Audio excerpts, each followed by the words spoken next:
Hello everybody, I am Deepika from LearnoHub, a free learning platform where you can study physics, chemistry, maths, biology absolutely for free only at learnohub.com.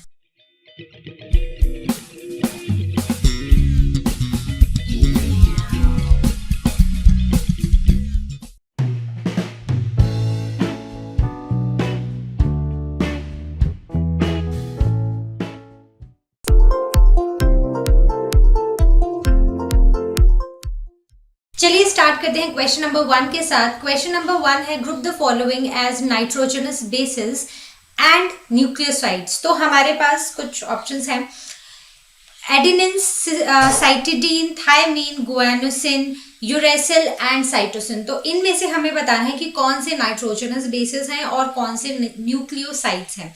तो हमने पढ़ा है हमारे पास basis होते हैं 4 तरह के, ठीक है। कौन कौन से बेसिस होते हैं? हमारे पास होते हैं adenine, thymine, cytosine, guanine and in case of RNA it is uracil, ठीक है। ये 5 होते हैं हमारे पास। अब इनमें जब एक बेस ऐड हो जाता है एक शुगर के साथ तो क्या बनता है? तो बनता है न्यूक्लियोसाइड, राइट। हमने ये पढ़ा था, सिंपल। अब जब ये न्यूक्लियोसाइड इसमें ऐड हो जाता है एक फॉस्फेट, ठीक है, so I will write it completely, that is phosphate. तो ये क्या बन जाता है? ये बन जाता है एक न्यूक्लियोटाइड, राइट। तो अब हमें बहुत ही क्लियरली समझ आ गया है कि नाइट्रोजनस बेसिस कौन से होते हैं, न्यूक्लियोसाइड्स क्या होते हैं और न्यूक्लियोटाइड्स क्या होते हैं। तो अगर हम इनमें देखें, so adenine is a base, nitrogenous base, cytidine नहीं है, thymine is a base, uracil is a base and cytosine is a base. इसके सिवा साइटिडीन एंड गुआनोसिन ये दोनों क्या हैं? दीज आर न्यूक्लियोसाइड्स, ठीक है। I am writing NS, okay. तो अगर हम साइटिडीन की बात करें तो साइटिडीन क्या है? साइटिडीन एक साइटोसिन है प्लस इसके साथ क्या मिला हुआ है? इसके साथ साइटोसिन है, साइटोसिन के साथ साइटोसिन प्लस शुगर है साइटिडीन। वहीं पर गुआनिन प्लस क्या? Plus sugar, that is guanosine, ठीक है, सिंपल। तो अब देखते हैं अपना नेक्स्ट क्वेश्चन। चलिए देखते हैं क्वेश्चन नंबर 2। क्वेश्चन नंबर 2 है if a double stranded DNA has 20% of cytosine, calculate the percentage of adenine. तो हमें पता है कि अगर हम एक DNA की बात करें तो साइटोसिन क्या है? साइटोसिन बेसिकली एक नाइट्रोजनस बेस है, एडेनिन भी क्या है? एक नाइट्रोजनस बेस है। तो हमारे पास एक DNA में होते हैं 4 तरह के बेसिस, ठीक है, जो हमने लास्ट क्वेश्चन में भी पढ़ा, that is adenine, thymine, cytosine and guanine. तो एडेनिन और थायमिन हमेशा एक दूसरे के ऑपोजिट होते हैं, एक दूसरे के साथ में होते हैं। वहीं पर गुआनिन और साइटोसिन एक दूसरे के साथ होते हैं, राइट। तो मतलब कि अगर कहीं पर एडेनिन है तो वहां पर थायमिन भी जरूर होगा, या जहां पर थायमिन है वहां पर एडेनिन भी जरूर होगा। तो इसका मतलब है कि एडेनिन और थायमिन जो है ये दोनों इक्वल अमाउंट में हमें मिलेंगे। वहीं पर अगर हम साइटोसिन और गुआनिन की बात करें तो ये दोनों भी हमें इक्वल अमाउंट में मिलेंगे। मतलब ये एक दूसरे के साथ ही एग्जिस्ट करते हैं, एक दूसरे के बिना नहीं करते हैं, ठीक है। तो हमें क्वेश्चन में बोला गया है कि जो साइटोसिन है ना दैट इज 20%, ठीक है। तो इसका मतलब क्या हुआ कि गुआनिन जो है वो भी 20% ही होगा। तो साइटोसिन प्लस गुआनिन ने मिलके बना दिया 40%, ठीक है। अब हमारे 40% ऑफ बेसिस जो है वो साइटोसिन और गुआनिन ही है, राइट। अब हमारे पास बचते हैं एडेनिन और थायमिन, तो वो कितने होंगे? तो इसका मतलब हुआ A प्लस T हमारे पास कितना होगा? 100 में से हम किसको माइनस कर देंगे? 40 को। तो हमारे पास बचेगा 60%, ठीक है, एडेनिन प्लस थायमिन। अब हमने पढ़ा है कि एडेनिन और थायमिन क्या होंगे? इक्वल अमाउंट पर होंगे। अगर ये दोनों इक्वल अमाउंट पर हैं तो इसका मतलब है कि जितना एडेनिन है उतना ही थायमिन है। So adenine will be 30 and thiamine will also be 30, so total will be 60, ठीक है। So what is the answer? What calculate the percentage of adenine? So adenine is 30%, right? बहुत ही सिंपल। चलिए देखते हैं नेक्स्ट क्वेश्चन। तो चलिए देखते हैं question number 3। If the sequence of one strand of DNA is written as follows, 5 prime to 3 prime direction में हमें एक डीएनए स्ट्रैंड का सीक्वेंस दिया है। Write down the sequence of complementary strand in 5 prime to 3 prime direction. ठीक है, तो अब हमें इसका कॉम्प्लीमेंट्री स्ट्रैंड लिखना है, लेकिन हमें उस कॉम्प्लीमेंट्री स्ट्रैंड को लिखना है 5 प्राइम से 3 प्राइम की डायरेक्शन में। तो जो ऊपर स्ट्रैंड दिया था ना, मैंने उसको ऐसे कॉपी कर दिया है यहाँ पर। तो सबसे पहले अब हमें ये पता है कि जब हम इसका कॉम्प्लीमेंट्री स्ट्रैंड नीचे बनाएंगे तो ये होगा from 3 prime to 5 prime end, right. तो कैसे होगा ये? A will always pair with T and T will always pair with A. C will always pair with G and G will always pair with C. Simple, ये हमने last question में भी discuss किया। ठीक है, तो हम इसका कॉम्प्लीमेंट्री स्ट्रैंड का जो सीक्वेंस है वो लिखना शुरू करते हैं। लेकिन याद रखना, अभी जो हम लिख रहे हैं ना, that we are writing from 3 prime to 5 prime end. ठीक है, तो अगर हम देखें तो अब A किसके साथ पेयर करेगा? T के साथ। T किसके साथ पेयर करेगा? A के साथ। G किसके साथ पेयर करेगा? C के साथ। C किसके साथ पेयर करेगा? G के साथ। तो अगर अब आप देखो ना, तो ये ऐसा ही सीक्वेंस होने वाला है। ठीक है, TACG। ठीक है, यहां तक लिख लिया, देन अगेन TACG। आप इसको ऊपर से मैच करते जाओ, ये यही आएगा, TACG, right. Then again TACG, यहां तक लिख लिया, देन TACG, यहां तक लिख लिया, देन अगेन TACG, यहां तक हो गया, देन TACG। तो ये हमारे कॉम्प्लीमेंट्री स्ट्रैंड का सीक्वेंस आ गया इन 3 प्राइम टू 5 प्राइम डायरेक्शन। ठीक है, लेकिन हमें क्वेश्चन में पूछा है कि हमें सीक्वेंस को लिखना है इन 5 प्राइम टू 3 प्राइम। तो कुछ भी नहीं करना है। अब बहुत ही सिंपल काम है। हमें क्या करना है, हमने ये जो लिखा है ना, बस अब यहां से लिखना शुरू कर देना है इस डायरेक्शन में। बहुत ही सिंपल है। लेकिन अब ऐसा नहीं करना कि G को यहाँ पर पेयर कर देना C के साथ, यहाँ पर कोई पेयरिंग नहीं होगी। यहाँ पर सिर्फ हमें इसका सीक्वेंस लिखना है इस डायरेक्शन में, 5 प्राइम टू 3 प्राइम डायरेक्शन में। ठीक है, तो जैसा लिखा है हम बस वैसा ही लिखते जाएंगे। तो GCAT, ठीक है, GCAT, फिर से यहां तक हमने लिख लिया, फिर से GCAT, right. So we wrote till this, कहां तक? यहां तक, है ना। देन फिर GCAT, so we wrote till what? GCAT, right, GCAT, right, है ना। फिर से यहां तक लिख लिया, देन GCAT, राइट, यहां तक हो गया, देन GCAT, यहां तक, देन GCAT, यहां तक, and now the last one GCAT। ठीक है, तो ये हमारा कॉम्प्लीमेंट्री स्ट्रैंड का सीक्वेंस हो गया in 5 prime to 3 prime. So this will be our final answer, this will be the correct one. Okay, so I hope ये आपको क्लियर हुआ होगा। बहुत ही सिंपल है। बस इसमें जब आप इसको 5 प्राइम टू 3 प्राइम डायरेक्शन में लिख रहे हो ना सीक्वेंस को, तो ये याद रखना कि आपने अब ये जो कॉम्प्लीमेंट्री स्ट्रैंड बना दिया है ना, इसको फिर से पेयर मत कर देना, G को C के साथ, C को G के साथ, A को T के साथ। ठीक है, क्योंकि जब आप कर रहे होते हो ना, तो वो ऑटोमेटिकली आपके दिमाग में आता है, but you have to be very careful while writing this sequence. ठीक है, so I hope this is clear to everybody. Let's move on to our next question. चलिए देखते हैं क्वेश्चन नंबर 4। क्वेश्चन नंबर 4 है, if the sequence of the coding strand in a transcription unit is written as follow from 5 prime to 3 prime end, write down the sequence of mRNA। तो हमें पता है कि अगर हम एक डीएनए की बात करते हैं, ठीक है, देयर आर 2 स्ट्रैंड्स। ठीक है, तो एक होता है हमारा टेम्पलेट स्ट्रैंड और एक होता है हमारा कोडिंग स्ट्रैंड। ठीक है, क्या हुआ? एक हुआ हमारा टेम्पलेट स्ट्रैंड और एक हुआ हमारा कोडिंग स्ट्रैंड। तो जो हमारा mRNA आएगा वो आएगा हमारा टेम्पलेट स्ट्रैंड से, और जो कोडिंग स्ट्रैंड होगा वो सेम ही रहेगा mRNA में, राइट। सिर्फ एक फर्क आ जाएगा, मतलब ये कोड नहीं होता है। कोडिंग स्ट्रैंड जो है it codes for nothing, right, in transcription. ठीक है, तो इसमें क्या होगा, ये है हमारा कोडिंग स्ट्रैंड। तो इसमें बस ऐसा हो जाएगा कि जितने भी टी हैं, हमने पढ़ा था कि अगर हम करते हैं डीएनए की बात, तो हमारे पास 4 बेसेस हैं, adenine, guanine, thymine and cytosine, right. वहीं पर अगर हम बात करते हैं अपना आरएनए की, ठीक है, तो उसमें भी हमारे पास 4 बेसेस हैं, एडेनिन, गुआनिन, साइटोसिन, लेकिन जो थायमिन है वो रिप्लेस हो जाता है यूरेसिल से, ठीक है। तो हमने इसमें कुछ भी नहीं करना है, हमने ए को ए ही रहने देना है, जहां जहां टी है वहां वहां हम क्या लिख देंगे, वहां वहां हम यू लिख देंगे, बाकी ये पूरा का पूरा सेम ही रहेगा, ठीक है, कोई चेंज नहीं आएगा इसमें। यहां तक हो गया। देन AUGC,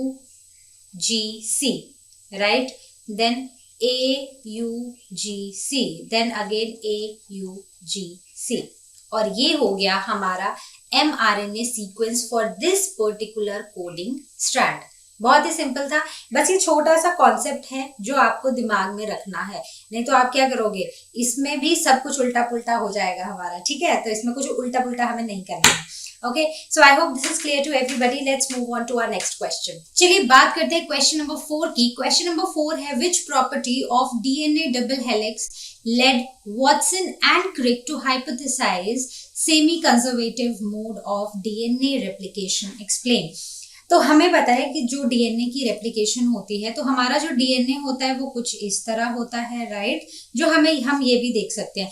तो होता क्या है कि ये जो मतलब ये जो 2 स्ट्रैंड्स होते हैं ना, इनके पास क्या होते हैं, इनके पास अपने अपने नाइट्रोजनस बेसिस होते हैं जो एक दूसरे के साथ पेयर करते हैं। ए पेयर करता है टी के साथ, और टी पेयर करता है ए के साथ, सी पेयर करता है जी के साथ, और जी पेयर करता है सी के साथ, ठीक है।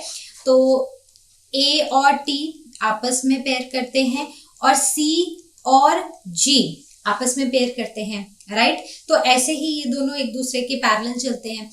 अब कौन सी वो प्रॉपर्टी है जिसको देख के वॉटसन एंड क्रिक ने बोला कि जो हमारा जो डीएनए रेप्लिकेशन होती है ना, ये जो मोड है ना, दैट इज सेमी कंजर्वेटिव। ऐसा क्यों है?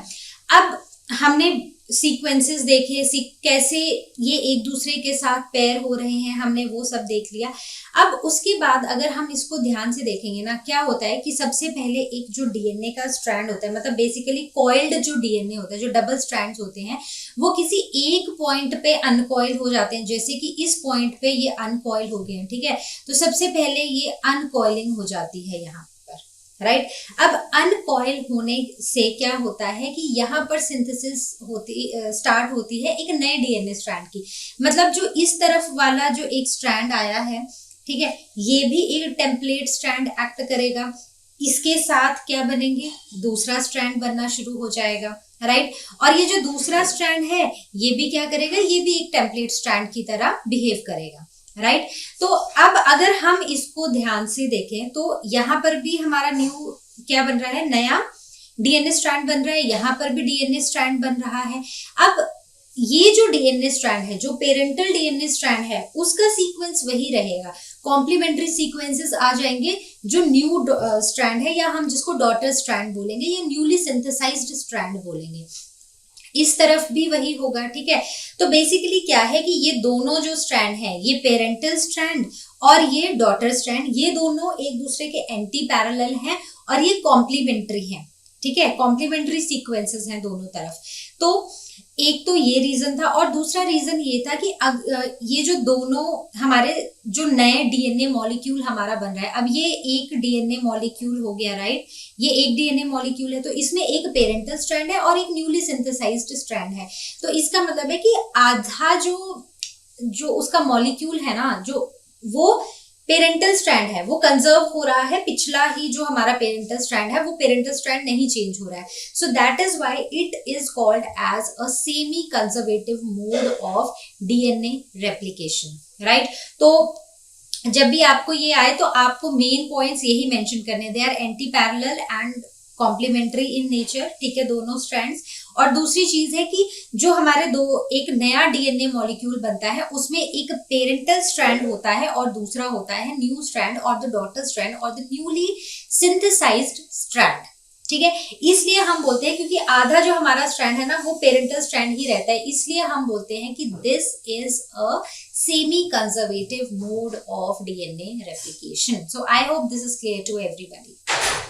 चलिए देखते हैं question number 6। Depending upon the chemical nature of template DNA और RNA and the nature of nucleic acid synthesized from it, that is DNA और RNA, list the types of nucleic acid polymerases. तो जो हमारे दो nucleic acid polymerases हैं हमें उनके बारे में बताना है। तो कौन कौन से हैं? वैसे तो हमें लिस्ट ही बोला हुआ है, लेकिन हम थोड़ी सी डिटेल पढ़ेंगे। So one is DNA dependent DNA polymerase and second is DNA dependent RNA polymerase. ठीक है, तो बेसिकली डीएनए पॉलीमरेज है और आरएनए पॉलीमरेज है। तो डीएनए पॉलीमरेज का क्या काम है?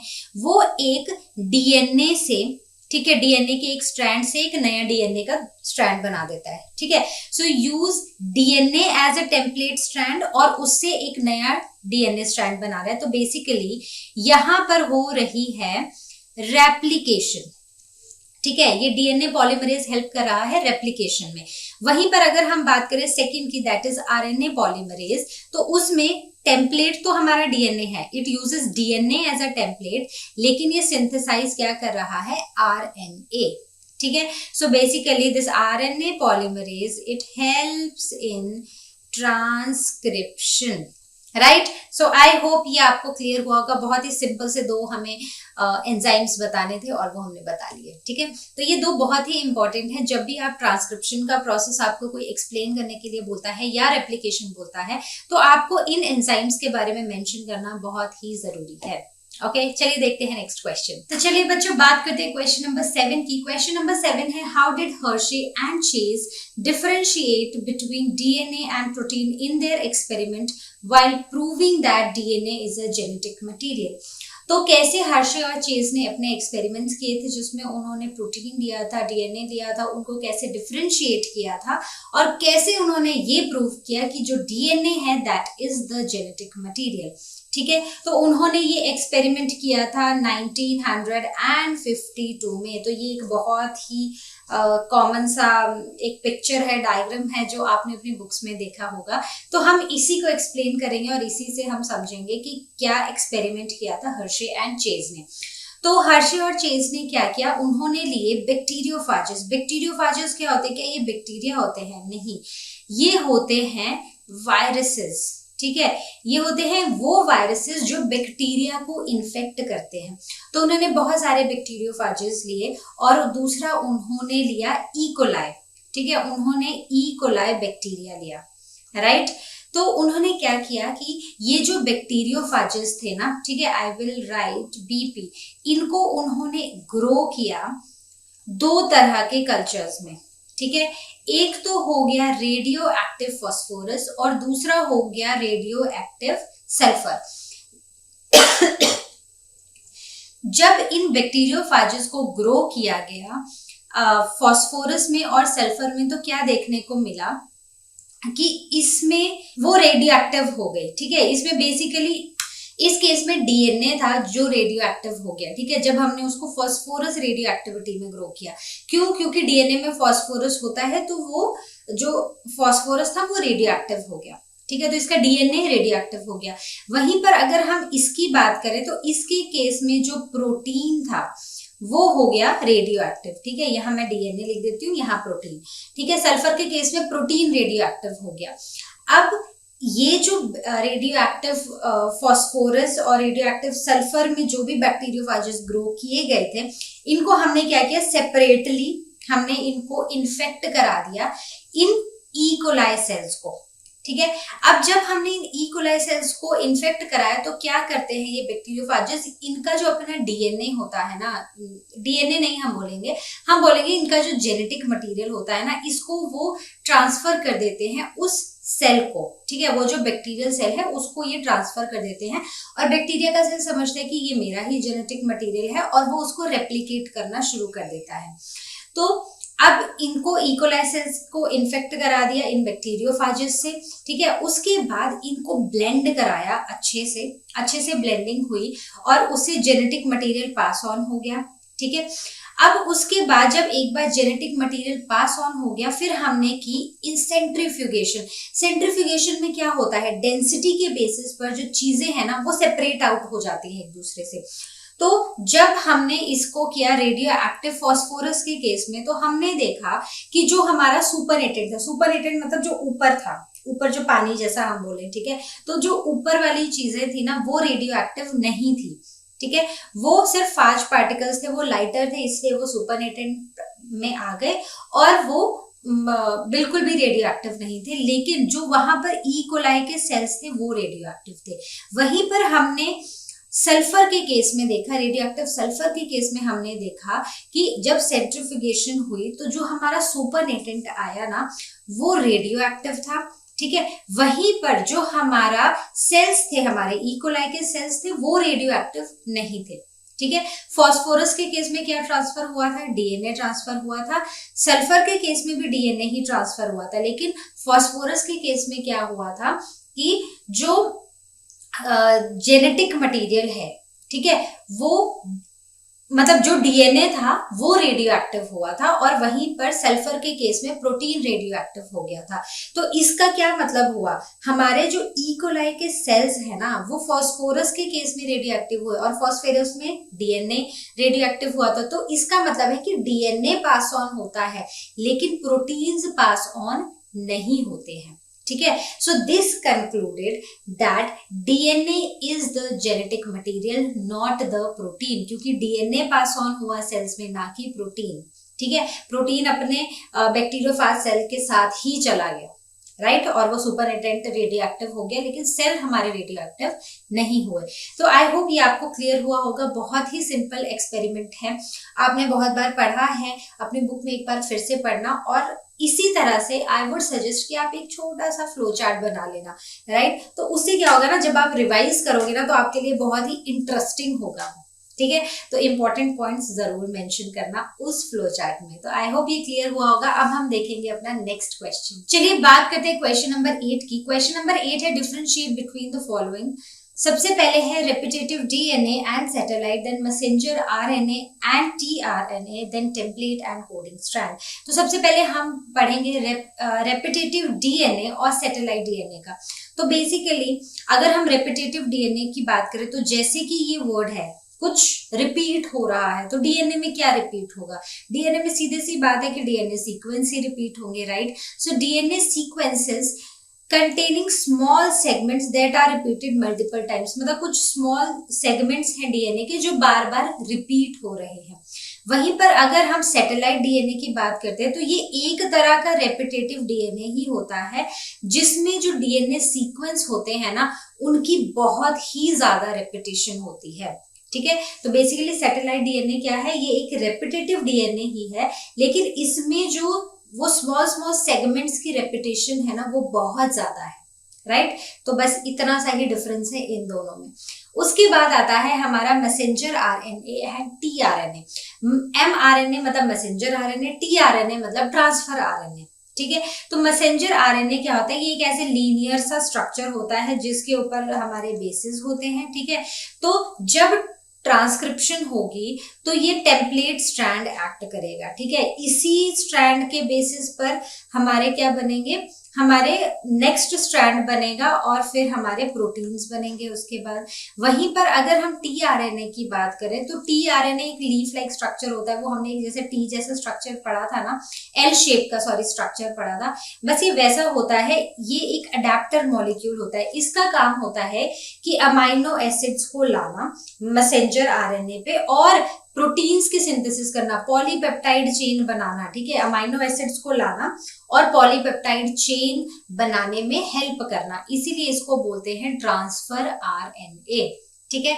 बहुत ही सिंपल से डिफरेंसेस हैं दोनों के बीच में। चलिए देखते हैं difference between a template strand and a coding strand. तो चलिए बच्चों बात करते हैं difference between a template strand and a coding strand. तो हमने पढ़ा है कि जो हमारा एक डीएनए मॉलिक्यूल होता है उसमें 2 स्ट्रैंड्स होते हैं, उनमें से एक स्ट्रैंड होता है हमारा टेम्पलेट स्ट्रैंड और हमारा दूसरा स्ट्रैंड होता है कोडिंग स्ट्रैंड, ठीक है। तो जो टेम्पलेट स्ट्रैंड होता है उसकी पोलैरिटी होती है फ्रॉम 3 प्राइम टू 5 प्राइम और जो हमारा कोडिंग स्ट्रैंड होता है उसकी पोलैरिटी होती है फ्रॉम 5 प्राइम टू 3 प्राइम, ठीक है। तो अब ये टेम्पलेट स्ट्रैंड वो स्ट्रैंड होता है जिसके बेसिस पर हमारा एमआरएनए बनता है, ठीक है। और ये जो हमारा कोडिंग स्ट्रैंड होता है ना, ये वो स्ट्रैंड होता है जिससे कि जो कुछ नहीं करता है, उसका कोई काम नहीं है, ठीक है, लेकिन वो फिर भी वहां पर होता है, ठीक है। तो template strand basically template act करता है for the synthesis of mRNA and coding strand remains as such. लेकिन ये जो कोडिंग स्ट्रैंड होता है ना, ये इसका जो सीक्वेंस होता है it is exactly same as the messenger RNA. क्यों ऐसा होगा? क्योंकि मैसेंजर आरएनए किससे बन रहा है? मैसेंजर आरएनए बन रहा है हमारे टेम्पलेट स्ट्रैंड से। तो मतलब कि उसका जो सीक्वेंस हुआ वो कॉम्प्लीमेंट्री हुआ डीएनए के, ठीक है। डीएनए टेम्पलेट स्ट्रैंड और एमआरएनए जो हुए वो एक दूसरे के कॉम्प्लीमेंट्री हुए। वहीं पर ये जो हमारा कोडिंग स्ट्रैंड है ये भी तो बना है किससे? इसी टेम्पलेट स्ट्रैंड से, मतलब बेसिकली इसी के कॉम्प्लीमेंट्री है। तो जो हमारा कोडिंग स्ट्रैंड होता है और जो एमआरएनए होता है उनके सीक्वेंसेस क्या होते हैं? एकदम सेम होते हैं। बस एक फर्क होता है कि एमआरएनए में हमने पढ़ा था कि थायमिन की जगह होता है यूरैसिल, और तो जो कोडिंग स्ट्रैंड होगा वहां पर तो थायमिन होगा, लेकिन एमआरएनए में होगा यूरैसिल, ठीक है। तो डिफरेंस एक बार पढ़ लेते हैं। Template strand is a template for the synthesis of mRNA during transcription and coding strand is a strand of DNA having same sequences as mRNA. T in DNA is replaced with U in RNA। और polarity तो हमने देख ही ली दोनों की क्या होती है, ठीक है। तो बहुत ही सिंपल था, आई होप आपको क्लियर हुआ होगा। तो चलिए बात करते हैं अपनी क्वेश्चन नंबर 9 की। क्वेश्चन नंबर 9 है list 2 essential roles of ribosomes during translation. तो ट्रांसलेशन क्या होता है? एक ऐसा प्रोसेस जब मैसेंजर आरएनए से हमारे प्रोटीन्स बनते हैं, ठीक है। तो आपको याद होगा, मतलब ट्रांसलेशन हम बहुत पहले से पढ़ते आ रहे हैं, लेकिन नॉट एग्जैक्टली वर्ड ट्रांसलेशन हम नहीं पढ़ते थे। जब हम सेल्स पढ़ते थे, ठीक है, सेल का स्ट्रक्चर पढ़ते थे, तो हम पढ़ते थे उसमें क्या होता है? स्मूथ एंडोप्लाज्मिक रेटिकुलम होता है, एक रफ एंडोप्लाज्मिक रेटिकुलम होता है। जो रफ होता है उसके ऊपर छोटे छोटे बीड्स होते हैं, और ये बीड्स जो होते हैं ये होते हैं राइबोसोम्स, ठीक है। ये वही साइट होती है जहां पर प्रोटीन सिंथेसिस होती है। तो बेसिकली क्या होती है? जहां पर ट्रांसलेशन होती है। तो इसका सबसे पहला जो एसेंशियल रोल है वो यही है कि it is the site of protein synthesis, ठीक है।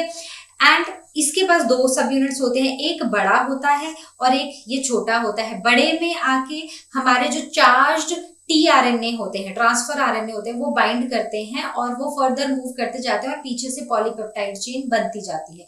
वहीं पर जो स्मॉलर सब यूनिट होता है वहां पर मैसेंजर आरएनए आके बाइंड हो जाता है, और ये जो मैसेंजर आरएनए होता है इसी को देखकर क्या बनते हैं? फर्दर प्रोटीन्स बनते हैं, ठीक है। देन सेकंड है it acts as a catalyst for forming peptide bond. जो पेप्टाइड बॉन्ड बन रहे हैं, अब अमाइनो एसिड आके ज्वाइन हो रहे हैं, ठीक है, प्रोटीन्स हमारे बन रहे हैं, लेकिन अब वो एक पूरी चेन बन रही है ना पॉलीपेप्टाइड की, तो अब वो एक दूसरे से बाइंड हो रहे हैं। सो उसकी जो ये बॉन्ड की फॉर्मेशन है इस में जो कैटलिस्ट है वो यही होता है, ठीक है। It act as a catalyst for forming polypeptide bonds, ठीक है।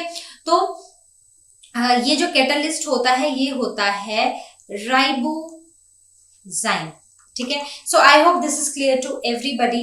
Let's move on to our next question. चलिए बात करते हैं क्वेश्चन नंबर 10 की। क्वेश्चन नंबर 10 है in the medium where E coli was growing lactose was added which induced the lac operon. Then why does lac operon shut down after some time after addition of lactose in the medium?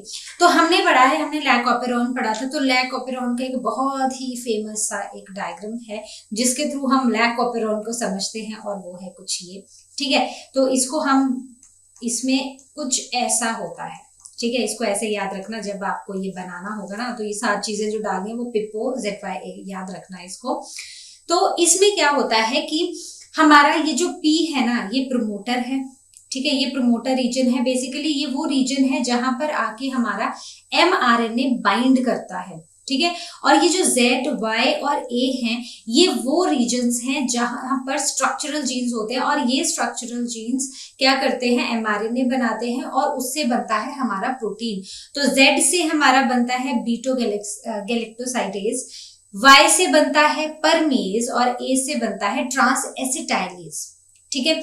तो हमने इसमें पढ़ा है कि जैसे ही हमारा mRNA जो है, अगर मतलब हमारा एक आउटसाइड मीडियम है और वहां पर लैक्टोज नहीं है, ठीक है। तो क्या होगा उस केस में, क्या होगा कि जब mRNA आके इस प्रोमोटर रीजन से बाइंड करेगा ना, तो ये क्या करेगा इंड्यूसर, ये बना देगा एक रिप्रेसर mRNA और एक रिप्रेसर प्रोटीन बना देगा, ठीक है। ये बन जाएगा एक रिप्रेसर प्रोटीन, और ये रिप्रेसर प्रोटीन जाके यहाँ पर बाइंड कर जाएगा, ठीक है, ऑपरेटर पे जाके बाइंड कर जाएगा, राइट। अब जब ये यहाँ पर बाइंड हो गया तो कहीं ना कहीं, अब अगर हम इस डायग्राम को ऐसे ही देखें, हमें बड़ा कॉन्सेप्ट पता ही नहीं है मान लो लैक ऑपेरॉन का, तो हमें ऐसा नहीं लग रहा कि कहीं ना कहीं जाके ये यहाँ पर बाइंड करने से इसका जो फ्लो है वो ब्रेक हो गया है। तो मतलब अब जब हमारा आरएनए यहाँ से प्रोमोटर से आगे आने की कोशिश करेगा तो वो इससे आगे जा ही नहीं पाएगा, क्योंकि यहाँ पर ये एक रिप्रेसर प्रोटीन बाइंड हुआ है, ठीक है। तो इस सारे केस में मतलब ये है वो केस जब हमारा इंड्यूसर जो है वो एब्सेंट है, और इस केस में इंड्यूसर क्या है, इंड्यूसर है लैक्टोज। ये जो हम लैक लिख रहे हैं ना, इस लैक का मतलब ही लैक्टोज है, ठीक है। तो इसमें क्या हुआ, रिप्रेसर जो प्रोटीन था वो बाइंड कर गया हमारे ऑपरेटर रीजन पे, और उसकी वजह से जो हमारा आरएनए पॉलीमरेज है, it prevents RNA polymerase from transcribing the operon. मतलब अब हमारा एमआरएनए भी नहीं ट्रांसक्राइब हुआ और उससे हमारे प्रोटीन्स भी नहीं बनेंगे, ठीक है।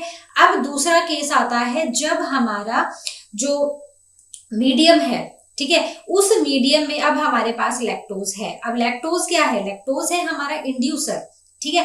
अब लैक्टोज यहाँ पर प्रोमोटर पे बाइंड करेगा, ठीक है। लैक्टोज ने यहाँ पर बाइंड कर लिया, अब ये बनाएगा आइजीन, बनाएगा रिप्रेसर एमआरएनए, ये बना देगा रिप्रेसर प्रोटीन, ठीक है। मैं इसको आरपी लिख देती हूँ, इसने बना दिया रिप्रेसर प्रोटीन।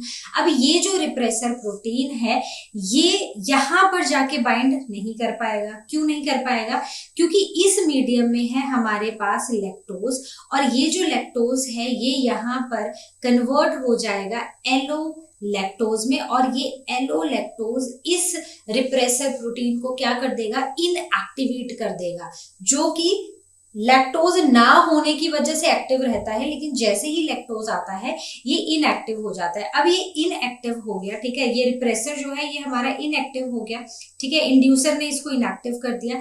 अब ये जाके यहाँ पर बाइंड नहीं हो पाएगा, मतलब ये जो इसका एक पाथ है ना उसको ब्लॉक नहीं कर पाएगा, ठीक है। तो हम इसको यहाँ से हटा सकते हैं, मतलब ये नहीं होगा, यहाँ पर ये ब्लॉक नहीं कर पाएगा इसका पाथ। तो अब क्या होगा, अब हमारा एमआरएनए आगे जाएगा, ठीक है, यहाँ पर लैक एमआरएनए बना, ट्रांसक्रिप्शन हुई, और उससे हमारे जेड से बना हमारा बीटा गैलेक्टोसाइडेज, ठीक है।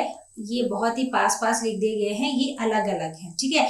वाई जीन से हमारा, वाई स्ट्रक्चरल जीन से हमारा बना परमीज, और ए स्ट्रक्चरल जीन से हमारा बना ट्रांस एसिटाइलेज, ठीक है। अब इसमें क्या होता है कि मान लो कि जब हमारे पास इंड्यूसर नहीं था, जब हमारे पास लैक ऑपेरॉन था नहीं, लैक्टोज था ही नहीं हमारे मीडियम में, लेकिन हो सकता है कहीं पर ऐसे थोड़ा बहुत हो, तो ऐसा होता है कि ये जो पूरा सिस्टम है ना ये कंप्लीटली शट डाउन नहीं होता है। परमीज क्या करता है, परमीज का काम है कि अगर आपको आसपास थोड़ा बहुत लैक्टोज भी मिल रहा है तो वो उस लैक्टोज को थोड़ा बहुत अंदर आने देता है, और इन एंजाइम्स की कहीं ना कहीं प्रोडक्शन होती रहती है, कम अमाउंट में होती है लेकिन होती रहती है। लेकिन जैसे ही हमारा इंड्यूसर आता है, जैसे ही हमारा लैक ऑपेरॉन आता है, वैसे ही इनकी जो प्रोडक्शन है वो एकदम बढ़ जाती है, ठीक है। फिर ये गैलेक्टोसाइडेज क्या करेगा, जितना भी हमारा जितना भी लैक्टोज है उसको कन्वर्ट कर देगा ये ग्लूकोज प्लस गैलेक्टोज में, और जो हमारे सेल्स हैं उनको एनर्जी मिलती रहेगी, उनको ग्लूकोज मिलता रहेगा और वो अपने खुश रहेंगे, राइट, उनका पेट भर रहा है, राइट। तो ये था कि अब क्या होता है कि हमें क्वेश्चन पूछा है कि why does lac operon shut down after some time after addition of lactose in the medium. अब वही है ना, हमारी प्लेट में खाना है, ठीक है, अब खाना खा रहे हैं, मतलब मान लो थोड़ा ही है ना, अब उसको खा रहे हैं तब तक तो ठीक है, लेकिन अब जब खाते ही रहेंगे तो वो कभी ना कभी तो खत्म होगा ना। तो वैसा ही हो रहा है लैक ऑपेरॉन के केस में। अब लैक्टोज अभी तो बहुत अच्छी अमाउंट में है, हमने ऐड किया, एकदम पेट भर के लैक्टोज सबको मिल रहा है, लेकिन आफ्टर सम टाइम अब वो कंज्यूम हो रहा है, तो आफ्टर सम टाइम क्या होगा कि वो खत्म हो जाएगा। तो इसकी वजह से क्या होगा, जो हमारा लैक ऑपेरॉन है ना वो भी शट डाउन हो जाएगा, ठीक है। तो वो इस प्रेजेंस ऑफ इंड्यूसर वाली स्टेज से चला जाएगा एब्सेंस ऑफ इंड्यूसर वाली स्टेज में और लैक ऑपेरॉन हो जाएगा शट डाउन। बहुत ही सिंपल, ठीक है। तो एक तो जीन्स हमेशा याद रखना, ऐसे पिपो ZYA हमें लिखना है। और इन प्रेजेंस ऑफ इंड्यूसर क्या होता है, इन एब्सेंस ऑफ इंड्यूसर क्या होता है। प्रेजेंस में क्या होता है कि जो हमारा लैक्टोज आता है ना, मतलब जो हमारा इंड्यूसर होता है ना, वो इस जो रिप्रेसर प्रोटीन बन रहा है ना उसको इनएक्टिव कर देता है। लेकिन जैसे ही ये हमारा इंड्यूसर खत्म होता है, ये हमारा रिप्रेसर प्रोटीन जो होता है ना वो एकदम फिर से एक्टिवेट हो जाता है। वो खुश हो जाता है कि चलो अब बाइंड करते हैं अपने ऑपरेटर जीन के साथ, ठीक है। तो आई होप बहुत ही सिंपली मैंने आपको एक्सप्लेन करने की कोशिश की है और आपको समझ भी आया होगा। चलिए देखते हैं अपना नेक्स्ट क्वेश्चन। चलिए बच्चों बात करते हैं क्वेश्चन नंबर 11 की। क्वेश्चन नंबर 11 है explain in 1 or 2 lines the functions of the following promoter, tRNA and exons. तो प्रमोटर अभी हमने लास्ट क्वेश्चन में पढ़ा, प्रमोटर क्या होता है। प्रमोटर एक 5 प्राइम एंड पे लोकेटेड होता है जो साइट प्रोवाइड करता है जहां पर हमारे ट्रांसक्रिप्शन फैक्टर्स बाइंड करेंगे और जहां पर हमारा RNA पॉलीमरेज बाइंड करेगा, ठीक है। और यहां पर क्या होती है, इट इनिशिएट्स ट्रांसक्रिप्शन। ये वही जगह है हमारे लैक ऑपेरॉन में जहां पर ट्रांसक्रिप्शन इनिशिएट होती है, राइट। So simple. दूसरा है tRNA। टी का मतलब यहाँ पर क्या आता है, टी का मतलब होता है ट्रांसफर। तो जब हमने राइबोसोम्स का फंक्शन पढ़ा था तो हमने देखा था कि tRNA ना कुछ एक लंबी सी चेन अपने साथ लेके आ रहा था, किसकी, अमाइनो एसिड्स की, ठीक है। So it takes part in the transfer of activated amino acids from cellular pool to ribosomes which take part in the process of translation, or you can say which take part in the process of synthesis of proteins, right। उसके बाद है exons. अब exons क्या होते हैं, हमने DNA का sequence पढ़ा था तो हमने देखा था कि उसमें ना कुछ, जैसे अगर मान लो कि ये एक डीएनए का सीक्वेंस है, इसमें 2 टाइप के सीक्वेंसेस होते हैं, ठीक है। एक जो मैंने शेडेड कर दिया, आप इसको एक्सॉन मान लो, और जो शेडेड नहीं है वो हमारे इंट्रॉन्स हैं, ठीक है। 2 तरह के होते हैं, एक्सॉन्स एंड इंट्रॉन्स। अब ये जो एक्सॉन्स होते हैं ना, ये वो सीक्वेंसेस होते हैं, ये वो कोडिंग सीक्वेंसेस होते हैं जिनसे mRNA बनता है और फाइनली बन जाता है प्रोटीन, ठीक है। मतलब ये वो सीक्वेंसेस हैं डीएनए के जिनसे फाइनली प्रोटीन बनेगा। लेकिन इनको, ये बेसिकली इनको और क्या बोलते हैं, इनको एक्सप्रेस्ड सीक्वेंसेस भी बोलते हैं, क्योंकि ये खुद को एक्सप्रेस कर रहे हैं और डीएनए से क्या बना दे रहे हैं, प्रोटीन बना रहे हैं। वहीं पर अगर हम बात करें दूसरे टाइप के सीक्वेंसेस की, जो कि हैं हमारे इंट्रॉन्स, तो इंट्रॉन्स को हम बोल सकते हैं इंटरवीनिंग सीक्वेंसेस और इंटरफेयरिंग सीक्वेंसेस हैं। बेसिकली ये क्या कर रहे हैं, ये डीएनए सीक्वेंस में तो प्रेजेंट हैं लेकिन इनका कोई काम नहीं है प्रोटीन बनाने में, मतलब ये ऐसी बस बीच में आ गए हैं, आलतू फालतू है, इनका कोई काम नहीं है, ठीक है। तो क्या होगा कि डीएनए में ये प्रेजेंट है, जब डीएनए से आरएनए बनेगा तब भी ये प्रेजेंट होंगे, जब एक मैच्योर आरएनए बनेगा इस प्री मैच्योर आरएनए से, यू कैन से, तब ये नहीं होंगे। और फाइनली मैच्योर आरएनए से जब प्रोटीन्स बनेंगे तो हमारे पास सिर्फ कोडिंग जो एक्सॉन्स होंगे, जो कोडिंग सीक्वेंसेस होंगे, बस वही होंगे और उनसे हमारा बन जाएगा protein. So these are basically the coding sequences और the expressed sequences of the DNA that transcribes protein. So मतलब डीएनए के ये वो रीजन्स हैं, वो सीक्वेंसेस हैं जो खुद को एक्सप्रेस करते हैं या जो कोड करते हैं, और फाइनली उस डीएनए के सीक्वेंस से ही हमारा प्रोटीन बनता है, ठीक है। Simple and clear. Let's see our next question. चलिए देखते हैं अपना क्वेश्चन नंबर 12। तो क्वेश्चन नंबर 12 क्या है, why is human genome project called a mega project. तो इसको ना हम शॉर्ट फॉर्म में HGP भी बोलते हैं, that is a human genome project, ठीक है। तो ये इसे एक मेगा प्रोजेक्ट क्यों बोला गया था, क्योंकि अगर सोचो, अगर आपको एक ह्यूमन के जीनोम्स के बारे में स्टडी करना है तो वो कितनी लार्ज स्केल एक्सटेंसिव स्टडी होगी। और क्या आपको लगता है कि जीनोम को स्टडी करना एक बहुत ही सिंपल सा है कि मतलब ऐसे जीनोम निकाला और ऐसे पढ़ा और सीक्वेंसेस लिख दिए। No, it requires a very high technology, बहुत ही स्किल्ड काम है। देन हमें बहुत लैब्स की जरूरत रही होगी, ठीक है। और इसको करने में टाइम भी बहुत ज्यादा लगा होगा, राइट। तो मतलब ऑलमोस्ट 10 to 13 ईयर्स लगे हैं इस ह्यूमन जीनोम प्रोजेक्ट में। तो इसमें क्या है कि इसका एक स्पेसिफिक गोल था कि हमें जो सारे के सारे सीक्वेंसेस हैं, ठीक है, sequence every base pair in human genome, एक ह्यूमन जीनोम का हर एक बेस पेयर को हमें क्या करना है, सीक्वेंस करना है, ठीक है। तो वो आसान नहीं है, राइट। कितना कितना ज्यादा सीक्वेंसेस होंगे कि हर एक को करना is a very minute thing, और उसमें टाइम भी लगेगा। ऐसा तो यानी जीनोम निकाला और हमने पढ़ लिया। अब उसके लिए हमें क्या चाहिए, हमें नई टेक्नोलॉजी भी डेवलप करनी पड़ी। उसके लिए साइंटिस्ट को जनरेट करनी पड़ी नई इंफॉर्मेशन जीनोम स्टडीज के बारे में कि हम कैसे कैसे पढ़ सकते हैं, उससे रिलेटेड कैसे टेक्नोलॉजीज डेवलप हुई हैं, ठीक है। उसके बाद इसमें बायो इन्फॉर्मेटिक्स का बहुत ही मेजर रोल था। अब अगर आप देखें, बायो इन्फॉर्मेटिक्स एक अलग से एक स्ट्रीम है, ठीक है। You can opt for bio informatics. इसमें ये ऐसी ही माइन्यूट स्टडीज की जाती है, डेटा बेसिंग होती है, हाई कंप्यूटेशनल डिवाइसेस होते हैं जिनसे एनालिसिस की जाती है, जिनमें अब ये स्टडी की जीनोम, तो अब इन की इंफॉर्मेशन है उसको स्टोर किया जाता है, और जब जरूरत पड़े तो इस इंफॉर्मेशन को रिट्रीव करके स्टडी की जाती है, राइट। उसके बाद बहुत सारी इंफॉर्मेशन जनरेट की गई in form of sequence annotations, ठीक है। बहुत सारी इंफॉर्मेशन हमें मिली है इस ह्यूमन जीनोम प्रोजेक्ट से।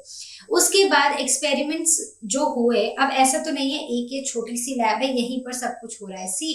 हमें न्यू टेक्नोलॉजी चाहिए, हमें न्यू डिवाइसेस चाहिए। तो अब ऐसा नहीं है कि यहाँ पर स्टडी हो रही है तो यहीं पर सारे डिवाइसेस बनेंगे, यहीं पर टेक्नोलॉजी बन रही है, नहीं।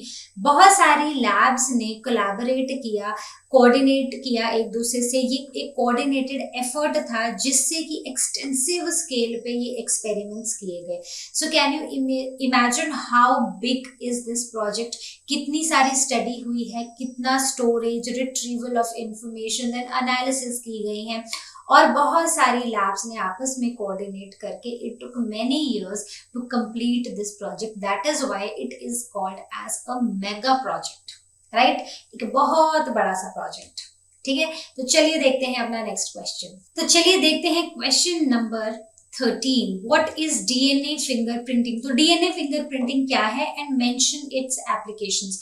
तो डीएनए फिंगरप्रिंटिंग क्या है, इसको हम एक और नाम दे सकते हैं जो कि है डीएनए टाइपिंग, ठीक है।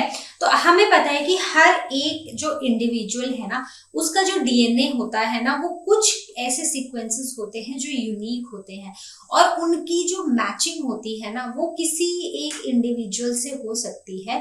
मतलब जो उसका बिल्कुल क्लोज हो, जैसे कि एक फादर का या एक मदर का जो डीएनए है वो उसके बच्चों के साथ मिलेगा, है ना, ऐसा ही होगा ना। तो इट इज बेसिकली ऐसी technique to determine the nucleotide sequences of certain areas of DNA. मतलब कुछ ऐसे सीक्वेंसेस को डिटरमाइन करने में जो कि यूनिक है हर एक इंडिविजुअल में, ठीक है। So it is a technique to determine the nucleotide sequences of certain areas of DNA which are unique to an individual, ठीक है। उसके बाद इसकी एप्लीकेशंस क्या है। अब मुझे ये बताओ कि सीआईडी किस किस ने देखी है। सीआईडी आता है ना सोनी पे, बहुत पुराना शो है, ठीक है। उसमें ऐसे होता है कि वो एक कुछ तो बॉडी मिली है, ओके ये बाल है। अब देखेंगे कि ये बाल इसी इंसान का है जो यहाँ पर है, या फिर ये कोई ऐसा है जिसने जो इस मर्डर मिस्ट्री में इन्वॉल्व है। देखा है ना, मैं तो बहुत देखती थी सीआईडी, ठीक है। तो उसमें होता है ना कि अब कैसे पता चलेगा कि ये बाल किसका है। तो हम क्या करेंगे, हम डीएनए सीक्वेंसिंग करते हैं, ठीक है, डीएनए फिंगरप्रिंटिंग करते हैं, डीएनए टाइपिंग करते हैं, उससे हम पता लगाते हैं, ठीक है। तो ये सीआईडी वाले ना यही कॉन्सेप्ट यूज करके अपने सारे जो केसेस हैं उनको सॉल्व करते हैं, ठीक है। तो एप्लीकेशंस क्या है डीएनए की। एक तो पेरेंटल डिस्प्यूट सॉल्व करने में कई बार ऐसा होता है कि ऐसा देखा गया है, न्यूज़पेपर में भी पढ़ा गया है कि कई बार होता है कि जैसे हॉस्पिटल है, ठीक है, आसपास कुछ डिलीवरीज हुई एक साथ ही, ठीक है, सबको बच्चे हुए। अब एक छोटा सा बच्चा, उसका फेस तो किसी को याद नहीं रहता है, ठीक है, वो तो मतलब एक जैसे ही सब दिखते हैं, कैसे पता चलेगा। तो कई बार ऐसा हुआ है कि लोगों को ऐसा लगा है कि हमारा बच्चा बदल दिया ठीक है। तो उस केस में ये जो पेरेंटल डिस्प्यूट वाले जो चीजें हैं ना, उसके केस में क्या किया जाता है कि डीएनए फिंगरप्रिंटिंग की जाती है, डीएनए टाइपिंग की जाती है, उनका एक पर्टिकुलर सर्टन एरिया जो उनके डीएनए का है उसको स्टडी किया जाता है और उसको मैच किया जाता है जो कॉरेस्पॉन्डिंग जो हमारे पास डीएनए सीक्वेंस है, ठीक है। तो उससे ये पता चलता है कि ये जो पर्टिकुलर डीएनए है ना, ये इसको किससे आया होगा, क्या इंडिविजुअल ए से आया है या बी से आया है या सी से आया है। सो इस तरह के कुछ पेरेंटल डिस्प्यूट्स को सॉल्व करने के लिए ये डीएनए फिंगरप्रिंटिंग यूज की जाती है, राइट। दूसरा है use to identify genes connected with hereditary diseases. तो कुछ ऐसे जीन्स को आइडेंटिफाई करने में जो कि ऐसा हो सकता है कि एक जनरेशन से दूसरी में ट्रांसफर हो रहे हो और उनकी वजह से कुछ हेरिडिटरी डिजीजेस हो रही हो, तो उनको आइडेंटिफाई करने के लिए डीएनए फिंगरप्रिंटिंग की जाती है, राइट। उसके बाद फॉरेंसिक साइंसेस में टू आइडेंटिफाई इंडिविजुअल्स, ठीक है। अब कई बार हम देखते हैं कि कुछ ऐसे केसेस आते हैं जिसमें एक जो इंसान है ना, उसकी बॉडी ऐसी है कि आइदर इट इज बर्न्ड, ठीक है, और या वो इतनी खराब कर दी गई है कि उस इंसान को पहचानना मुश्किल हो जाता है। तो उस इंसान से कुछ एक पार्ट निकाला जाता है, मतलब किसी एक पार्ट से डीएनए का सैंपल लिया जाता है और उसका सीक्वेंस किया जाता है और उससे पता लगाया जाता है कि इस इंडिविजुअल की आइडेंटिटी क्या है, ये कौन इंडिविजुअल है, ठीक है। उसको मैच किया जाता है कुछ सर्टेन नंबर से ए बी सी से और उससे पता लगाया जाता है कि ये इंडिविजुअल कौन है या ये किस फैमिली को बिलोंग करता है, ठीक है। फिर उसके बाद है used to establish the evolutionary relationship between organisms. तो अलग अलग ऑर्गेनिजम्स में जो एक एवोल्यूशनरी हिस्ट्री होती है ना, उसको एस्टैब्लिश करने में भी डीएनए फिंगरप्रिंटिंग का ही यूज किया जाता है, ठीक है। तो आई होप ये 4 के 4 पॉइंट्स आपको बहुत ही अच्छे से क्लियर हुए होंगे। अब हम देखेंगे अपना नेक्स्ट क्वेश्चन। तो चलिए स्टार्ट करते हैं अपना question number 14। Briefly describe the following transcription, polymorphism, translation and bioinformatics. तो आपको याद होगा जब हमने सेंट्रल डोग्मा पढ़ा था तो उसमें हमने पढ़ा था कि हमारे पास एक डीएनए होता है, ठीक है। जब डीएनए से ही डीएनए हमें मिलता है तो उस प्रोसेस को हम बोलते हैं रेप्लिकेशन। अब जब इस डीएनए से हमें मिलता है मैसेंजर आरएनए, तो इस प्रोसेस को हम बोलते हैं ट्रांसक्रिप्शन, ठीक है। और अब जब इस मैसेंजर आरएनए से बनते हैं प्रोटीन्स, ठीक है, तो उसको हम क्या बोल रहे हैं, उसको हम बोल रहे हैं ट्रांसलेशन, ठीक है। तो ये 3 प्रोसेसेस हैं हमारे बहुत ही इंपॉर्टेंट जो हम इस चैप्टर में हमने पढ़े हैं। अब ट्रांसक्रिप्शन क्या हुआ? Transcription is basically a process in which this genetic information from DNA is copied into mRNA, ठीक है। तो डीएनए का एक स्ट्रैंड जो है जिसे हम टेम्पलेट स्ट्रैंड बोलते हैं, उससे हमारा क्या बनेगा, मैसेंजर आरएनए बनेगा, ठीक है। सो अब अगर हमें ब्रीफली डिस्क्राइब करना है तो हम एक तो इसकी डेफिनेशन लिख देंगे, दूसरा हम इसमें मेंशन करेंगे कि ये जो है ये फर्दर 3 स्टेप्स में डिवाइडेड होता है। There is initiation, there is elongation and there is termination. तो इनिशिएशन में क्या होता है कि जो हमारा प्रोमोटर रीजन होता है, हमने पढ़ा था ना लैक ऑपेरॉल में प्रोमोटर रीजन। तो अब ये जो प्रोमोटर रीजन होता है, यहाँ पर 2 चीजें आके बाइंड करती हैं। पहली है आरएनए पॉलीमरेज, जो कि एक बहुत ही इंपॉर्टेंट एंजाइम है जिससे कि आरएनए की सिंथेसिस होती है। This is DNA dependent RNA polymerase, remember हमने क्वेश्चन में पढ़ा था। उसके बाद दूसरा है सिग्मा फैक्टर। तो ये दोनों इनिशिएट करते हैं आरएनए की सिंथेसिस को, ट्रांसक्रिप्शन के प्रोसेस को, ठीक है। तो जो हमारा कॉइल्ड डबल हेलिकल डीएनए होता है ना, वो क्या होता है, वो सबसे पहले अनवाइंड हो जाता है, उसके जो बीच में बॉन्ड्स है ना वो ब्रेक हो जाते हैं, वो अनवाइंड हो जाता है, अनकॉइल हो जाता है और वहां पर सिंथेसिस शुरू होती है किसकी, आरएनए की, मैसेंजर आरएनए की, ठीक है। तो ये तो हमारा फर्स्ट स्टेप हो गया इनिशिएशन। अब इसके बाद क्या होता है, यहाँ पर जैसे जैसे अब ये जो फैक्टर्स हैं, ये आरएनए पॉलीमरेज है, ये आगे बढ़ता जाता है तो हमारे पास ये एक आरएनए जो है ये सिंथेसाइज होता जाता है, ठीक है। बस फर्क इतना होता है कि जो डीएनए में जब एडेनिन थायमिन से, ठीक है, जब डीएनए की अगर हम बात करें तो एडेनिन जो है अगर रेप्लिकेशन हो रही है तो एडेनिन की जगह का कॉम्प्लीमेंट्री थायमिन होता है, लेकिन इसके केस में एडेनिन का कॉम्प्लीमेंट्री होता है यूरेसिल। बस इतना फर्क होगा, ठीक है।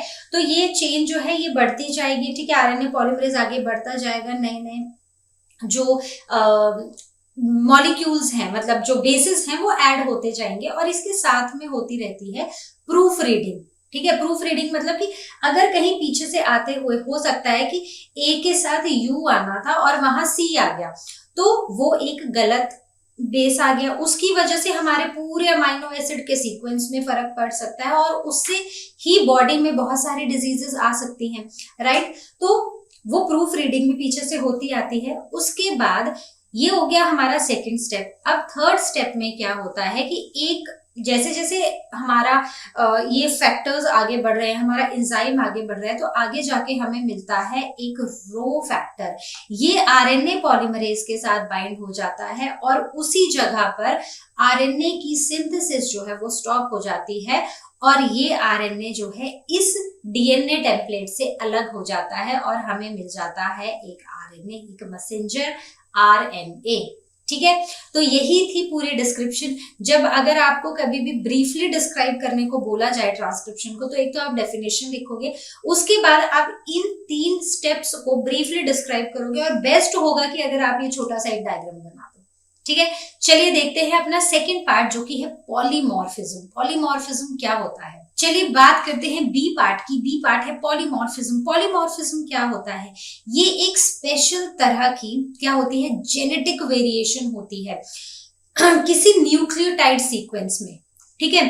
अब ये जो वेरिएशन हुई है ना, ये किसी पर्टिकुलर जगह पर, डीएनए की अगर हम बात करें तो डीएनए की एक पर्टिकुलर साइट पर ये वेरिएशन होती है, ठीक है। So it is a special kind of a genetic variation in which nucleotide sequence can exist at a particular site in a DNA molecule, right.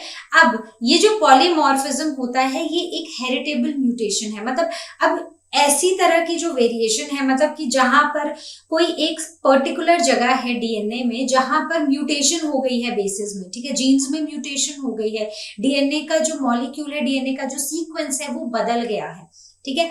अब ये जो म्यूटेशन है, अब ये सोमेटिक सेल्स में भी हो सकती है, yes I have written somatic cells में भी और जर्म सेल्स में भी, ठीक है। ये म्यूटेशंस कहीं पर भी हो सकती हैं, और अगर ये जर्म सेल की म्यूटेशन होती है या सोमेटिक सेल की कैसी म्यूटेशन हो, it is a heritable mutation, ठीक है। मतलब कि एक ऑर्गेनिज्म है, उसके जब डीएनए जब कॉपी हुआ, ठीक है, उसमें कुछ म्यूटेशन हो गई, कुछ वेरिएशंस आ गई, अब उसकी जो नेक्स्ट जनरेशन है उसमें भी आ गई, ऐसे करते करते उसकी बहुत सारी जनरेशंस आई और सब में ये म्यूटेशंस आ गई। तो over a period of time what it leads to evolution, ठीक है। तो अकम्युलेशन ऑफ म्यूटेशन एक ही जगह पर, मतलब वो एक ही साइट पर म्यूटेशन हुई है और वो बढ़ती जा रही है, मतलब वो ऐसा नहीं है कि अगली जनरेशन में वो ठीक हो गई, नहीं, वो वैसी ही कॉपी होती गई and over a period of time वो जो एक पर्टिकुलर म्यूटेशन हुई थी उससे एवोल्यूशन हुआ, ठीक है, एक ऑल टुगेदर एक नया ही कैरेक्टरिस्टिक फॉर्म हुआ, ठीक है। So it brings evolution in the process of finding the location of chromosomes of disease associated sequences and tracing human history, ठीक है। ह्यूमन हिस्ट्री को ट्रेस करने में कैसे हम लोग इवॉल्व हुए हैं, उसमें पॉलीमॉर्फिज्म बहुत ज्यादा रिस्पॉन्सिबल है। और दूसरा, कुछ डिजीज रिलेटेड क्रोमोसोम्स होते हैं, जैसे अगर मान लो कि एक डीएनए कॉपी हो रहा है, ठीक है, डीएनए से एमआरएनए बन रहा है, अब वहां पर ए के साथ आना था यू, वहां पर ए के साथ आ गया जी, ठीक है, तो ये गलत हो गया, ठीक है, ए के साथ जी तो पेयर होता नहीं है, लेकिन अब वो प्रूफ रीड में भी नहीं हुआ और वो वैसा ही चलता गया। तो उससे पता क्या होगा, उससे जब अब प्रोटीन बनेगा ना, तो प्रोटीन कैसे बनते हैं, अब एक है AUG, एक ट्रिपलेट कोडोन है, उसी को कोई एक आके अमीनो एसिड कोड करता है, राइट, ऐसा ही पढ़ा है ना हमने ट्रांसलेशन में। तो अब क्या होगा, अब ये ऑल टुगेदर ना वो प्रोटीन ही बदल जाएगा, वो पूरा सीक्वेंस बदल जाएगा ट्रांसलेशन के लिए भी, तो उससे कुछ डिजीजेस होने का भी खतरा रहता है, ठीक है। सो दिस इज पॉलीमॉर्फिज्म, एक स्पेशल तरह की जेनेटिक वेरिएशन एक जगह पर, जिससे कि धीरे धीरे वो ट्रांसफर होती रहती है पॉपुलेशंस में, and ultimately it leads to evolution, right. अब देखते हैं हम इसका थर्ड पार्ट। अब बात करते हैं सी पार्ट की, दैट इज ट्रांसलेशन, ठीक है। सो DNA, RNA और RNA से हमारा क्या बना, प्रोटीन्स बने। तो ये जो प्रोसेस है, the process of polymerization of amino acids to form a polypeptide chain, so this process is called as a translation, right. अब इसके क्या है, 3 स्टेप्स हैं। अगेन जैसे हमने ट्रांसक्रिप्शन में पढ़े थे, there is initiation, there is elongation and there is termination. तो सबसे पहले क्या होता है कि ये जो साइट है, what is the site of this translation, that is ribosomes, ठीक है। अब राइबोसोम एक लार्जर यूनिट है, एक स्मॉलर यूनिट है। अब स्मॉलर यूनिट पे आके क्या आ जाएगा, यहाँ पर mRNA यहाँ पर बाइंड हो जाएगा, ठीक है, वो स्मॉलर यूनिट पे आ जाएगा, और लार्जर यूनिट पे tRNA एक्टिवेट होके अमीनो एसिड से चार्ज होके आ जाएगा, ठीक है। अब क्या होगा कि सबसे पहले ये जो tRNA है ना, सबसे पहले यहाँ पर ढूंढा जाएगा एक इनिशिएशन कोडोन, जो कि क्या है, this initiation codon is AUG, ठीक है।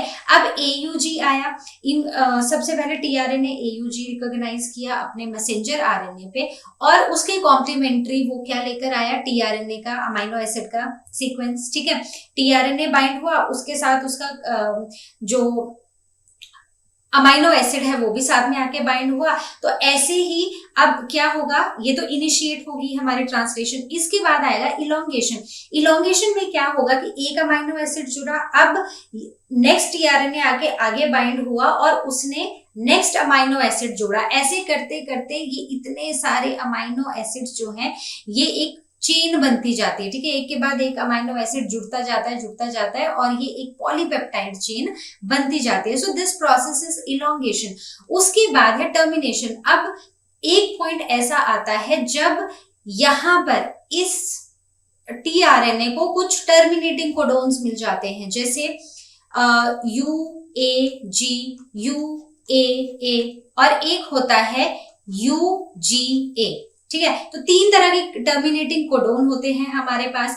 ये जो 3 तरह के टर्मिनेटिंग कोडोन होते हैं, जैसे ही हमारा tRNA इनको एनकाउंटर करता है, यहीं पर क्या हो जाती है, टर्मिनेशन हो जाती है हमारे प्रोसेस की, दैट इज ट्रांसलेशन, ठीक है।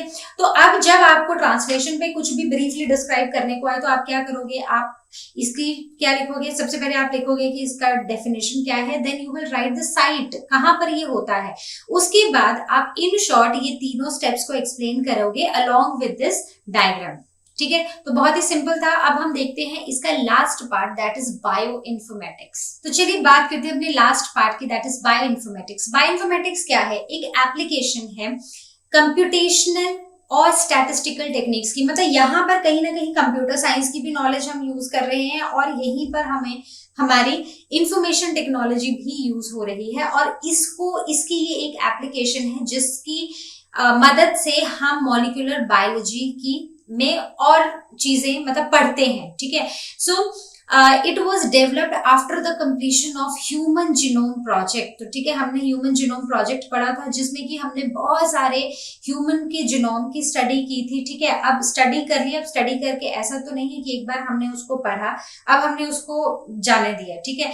जब इतनी मेहनत की है तो अब हम उसको स्टोर भी करेंगे, ठीक है। जब हमें जरूरत पड़ेगी तो अब हम उसको एनालाइज भी करेंगे, हम उसको रिट्रीव भी करेंगे, हम उस पर फर्दर स्टडीज भी करेंगे। So this field was actually developed जब ह्यूमन जीनोम प्रोजेक्ट कंप्लीट हो गया, क्योंकि उसमें हमने बहुत सारी चीजों का न्यू टेक्नोलॉजी ली, नए नए इंफॉर्मेशन टेक्नोलॉजी का यूज किया, फिर कंप्यूटर साइंस का यूज किया, स्टैटिस्टिक्स का यूज किया, तो वो सारी मिला के हमने एक फील्ड बना दी, दैट इज बायो इन्फॉर्मेटिक्स। तो इसमें अब जितना भी हमारा जीनोम है हम उसको स्टोर करते हैं, उसका डेटा रिट्रीव करते हैं, उसके ऊपर एनालिसिस करते हैं, उसके ऊपर फर्दर स्टडीज करते हैं, ठीक है। So it involves the creation of biological databases that store vast information of biology, right. So I hope this is clear to everybody. तो आई होप ये सभी के सभी क्वेश्चंस आपको बहुत ही अच्छे से क्लियर हुए होंगे।